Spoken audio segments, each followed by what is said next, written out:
Lyon demain, le média influenceur d'avenir. Comme chaque année se déroule ce week-end l'opération de ferme en ferme qui vise à rapprocher les citoyens des producteurs locaux. 42 fermes du Rhône et de la Loire y participent cette année. C'est une forme un peu particulière que je vous propose de visiter à cette occasion. Une ferme un peu particulière. Direction Vourles pour échanger avec Perrine Fillot. Bonjour Perrine. Bonjour.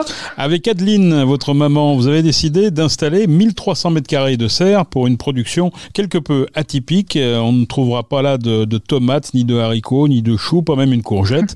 Que cultivez-vous exactement? Alors nous, on est productrice de spiruline. Alors la spiruline, c'est quoi? Donc c'est pas une algue comme on peut l'entendre souvent, c'est une cyanobactérie. Donc c'est une petite bactérie bleue qui date de 3,5 milliards d'années, rien que ça, et qui a plein de propriétés pour la santé. C'est un des aliments les plus complets qu'on peut trouver sur Terre. Et on s'est lancé dans cette production il y a 2 ans maintenant. Comment est-ce qu'on cultive la spiruline? Alors comment on cultive la spiruline? Alors nous, on a des grands bassins. La spiruline, elle est pas visible à l'œil nu, hein. C'est des grands bassins d'eau verte. Et donc simplement, on vient pomper l'eau des bassins, on vient ensuite la filtrer, la presser, et ensuite on vient la mettre en forme pour obtenir des petites brindilles comme ça qu'on consomme au quotidien à raison de 3 à 5 grammes par jour. Voilà, donc c'est pas une plante, on va pas en recueillir une poignée par exemple, ça c'est pas possible. Non. Impossible. ça prend du temps, c'est tout un processus. C'est vraiment de l'eau verte à l'œil nu, et puis à la fin on obtient des petites brindilles qu'on consomme au quotidien et qui nous maintient en bonne santé. Comment est né ce projet avec votre maman? Alors ce projet, c'est ma mère qui l'a monté de base. Ma mère, elle a un parcours assez atypique, hein. Elle se reconvertit assez souvent. Elle a commencé en tant que diététicienne, donc en soi elle retourne à ses premiers amours, mais entre-temps elle a fait informaticienne, elle avait eu un magasin de scrapbooking à l'époque, elle a fait peintre en bâtiment, et c'est notamment pendant qu'elle était peintre en bâtiment elle avait recommencé une conversion dans l'immobilier, donc elle était juste très fatiguée et elle avait très mal au dos.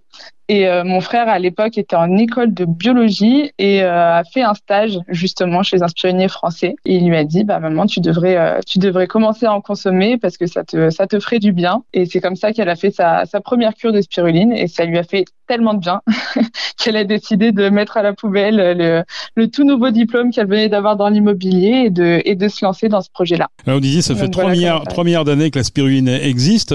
Les bienfaits, on les a découverts à quelle occasion? Les bienfaits, ils sont reconnus depuis des siècles, hein, là où ils sont, où elle est consommée à l'état naturel. Les Mayas, les Aztèques en consommaient déjà et connaissaient ses bienfaits. Mais nous, on l'a découvert, nous occidentaux, européens, on l'a découvert beaucoup plus récemment, dans les années 60, notamment pendant les grandes famines en Afrique, où des chercheurs l'ont découvert, des chercheurs français et belges, et ils ont misé beaucoup d'espoir dans la spiruline, notamment pour résoudre les problèmes de malnutrition et de famine dans le monde. Alors, c'est pas forcément réglé, mais pas à cause de la spiruline, et plutôt pour des raisons gouvernementales, politiques.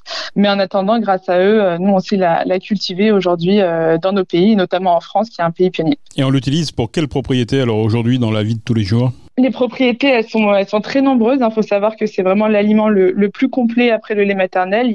Pour faire rapidement, il y a 60% de protéines, beaucoup de vitamines, toutes les vitamines sauf la vitamine C, beaucoup de fer et beaucoup de minéraux. Ce qui fait que ça peut correspondre à peu près tout le monde, parce que ça vient vraiment combler plein de petites carences qu'on accumule au quotidien. Donc c'est très intéressant si vous êtes fatigué, si vous avez des douleurs articulaires, si vous êtes sportif, si vous êtes végétarien, vegan, flexitarien. Pour les personnes anémiées, les mamans, les jeunes mamans, ça remplace certains traitements, notamment pour la peau, pour les cheveux, pour les ongles. Ça a vraiment plein de bienfaits au quotidien et tout le monde y trouve son compte. Alors on la trouve sous quelle forme? Parce qu'on a bien compris que chez vous, à Vourles, c'est pas très pratique de l'emmener dans sa poche.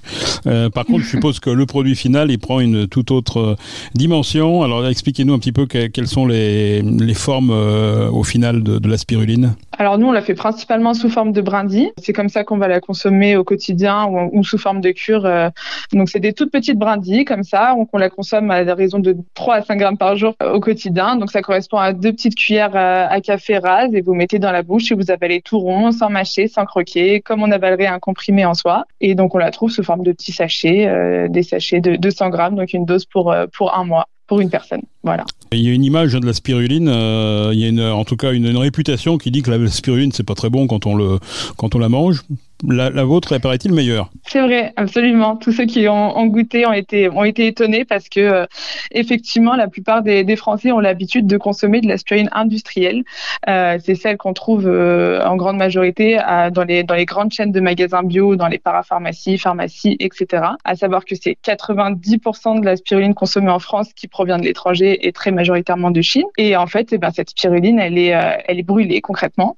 En fait, ils n'ont pas du tout le même procédé de fabrication que nous. Ils viennent projeter l'eau des bassins de spiruline dans des colonnes à 180-200 degrés. Ils font ce qui s'appelle de l'atomisation. Donc, ça prend juste seulement quelques secondes pour la mettre en forme, alors que nous, ça nous prend juste plusieurs heures. Sauf que la spiruline, au-dessus de 45 degrés, elle commence à se dégrader et à mourir. Ce qui fait que à 180-200 degrés, vous vous doutez bien qu'elle a perdu beaucoup de ses propriétés. Et en plus de ça, les cellules sont explosées, elle est oxydée. C'est ça qui lui donne un goût très fort, très désagréable et une odeur aussi très désagréable. Alors que à contrario, nous, on vient vraiment la déshydrater à très basse température, en dessous de 45 degrés, pendant plusieurs heures, mais justement pour qu'elle perde aucune de ses propriétés, et donc aucun de ses nutriments. Et le goût n'est absolument pas le même. La plupart de nos clients vont comparer le goût de notre spiruline au goût des champignons ou des algues japonaises. Généralement, c'est le retour qu'on a. Donc ça a vraiment rien à voir et venez la goûter, je vous assure que ça n'aura pas le même goût et que vous serez surpris. Et en plus, il n'y a pas besoin de la transporter, de l'importer. C'est une production que vous dites éthique et écologique. Alors au-delà de l'économie de CO2, on va dire en matière de transport, qu'est-ce qu'il y a d'écolo chez vous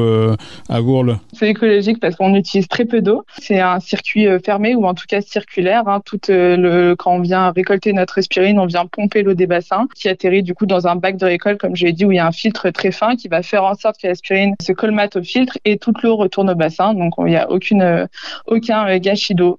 On vient juste compenser l'eau de l'évaporation quand il y en a, mais pas plus. Et puis également, on va pas chauffer nos serres. Donc, c'est une culture qui est du coup saisonnière. On commence là, fin avril, début mai, jusqu'à septembre. Et puis, en hiver, elle hiberne. On a parlé des brindilles, mais il y a aussi des pétales. Il y a même du savon. Voilà, il y a des pétales de spiruline. Donc, c'est exactement la même chose. C'est juste une autre manière de la mettre en forme. Donc, ça, c'est plutôt quelque chose qu'on va mettre directement sur nos plats, sur nos tartines. Voilà, c'est plutôt gustatif. Les savons, c'est des savons à l'aspirine qu'on a fait en collaboration avec une savonnière des Monts d'Or, de Champagne-Mont d'Or. Donc, ça a aussi plein de bienfaits pour la peau, la spiruline. Et petit exclu, on va sortir en fin de semaine, on va sortir nos premiers chocolats à la spiruline, pareil avec un chocolatier de notre village à Vourles. Merci Perrine Fillot. Je rappelle que votre entreprise s'appelle Spiraline, que vous cultivez de la spiruline et il est possible bien sûr de visiter votre ferme. C'est du côté de Vourles. C'est ça, tout ce week-end de 10h à 18h, on sera en porte ouverte. Merci beaucoup Perrine. Merci à vous.